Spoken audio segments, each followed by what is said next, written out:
So the other thing I want to get your opinion on is Hancock Prospecting. Yep. Pulling their $15 million sponsorship to the netball team, the national women's netball team.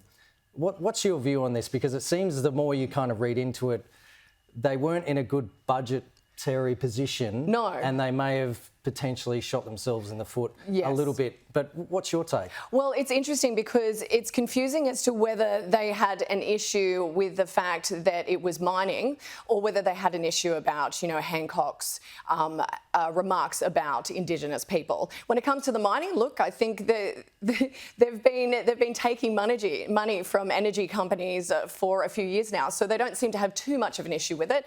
Now, there is no doubt that Gina Rinehart's father did say some horrific things yeah. and he should have apologised for them, but should we be holding her accountable? I don't know. And also, it happened in 1980. Absolutely, it doesn't excuse it. I mean, in 1980, we did have the mindset that this was wrong, and what we did do to the Indigenous population was incredibly wrong.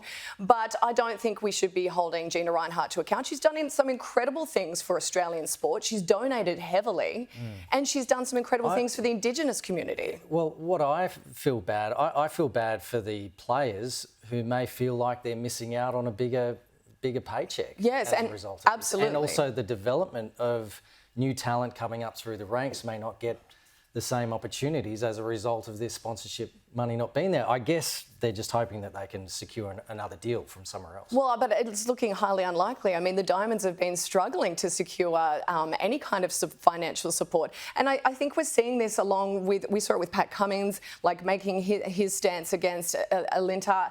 But I think these players need to be really cautious because Australian sport is in dire need of funding.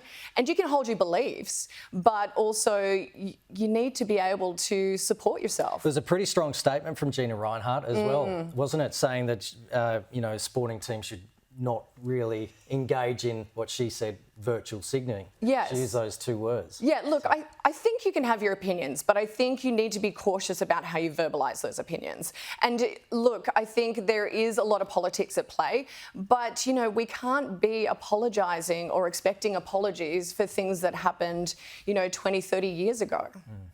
Michelle Stephenson, thank you so much. It's always great that you could come in on a Sunday. Always fun. Hope you had a good weekend. I did.